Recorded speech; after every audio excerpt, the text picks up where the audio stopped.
আসসালামু আলাইকুম। দেখেন এই যে গাইবি মসজিদ, এটা বেনাইয়া, এটার পাশে দিঘি আছে, দিঘিটাও দেখাইতেছে। দেখেন এটা আল্লাহর নামের মসজিদ, এটা নামনে হয়েছে। এই মসজিদটা আসলে ভাগ্য লাগে এই মসজিদে আইতে, মসজিদটা অনেক ভালো। আর এসব জায়গা দেখলে আমার অনেক ভালো লাগে। আর আমি আপনাদেরকে দেখাচ্ছি মানে যে দিঘিটা, বিশাল বড় একটা দিঘি।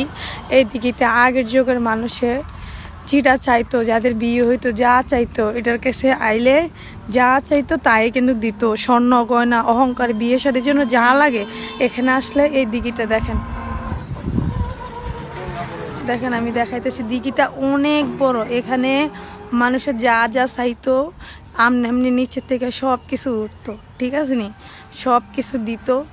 এরপরে কি করছে, আমাদের বাংলাদেশের মানুষ তো অনেক লোভী, কিছু কিছু মানুষ তো যেন দিত। তো দিতে পরে লাস্টে কি করছে জানেন, লাস্টে এটা দিছে, বিয়ে হওয়ার পর নাকি আবার রিটার্ন দিতে হয়। তো আবার নাকি দিতেই সারি কিছু কম দিছে, দেওয়ার পরে মনে কষ্ট গেছে, রাগ করছে, তারপরে থেকে অফ করে দিছে। এখন আর দিঘিতে কেউ কিছু পাচ্ছে না, কিন্তু দিঘিটা স্মৃতি পড়ে রয়েছে। দেখেন বিশাল বড়, অনেক লম্বা, অনেক লম্বা। আর দেখলে অনেক ভালো লাগে, আর কেমন জানি বুকের মধ্যে লাগে। এই যে দেখেন গাইবি মসজিদটা, মসজিদটা দেখেন। আসলাম, আসলে ভাগ্য কোফার লাগে, একসলে আইলাম, দেখা হইলো, ভাল লাগলো, ওইটাই কথা। আর দেখেন এই যে কবরস্থানগুলো।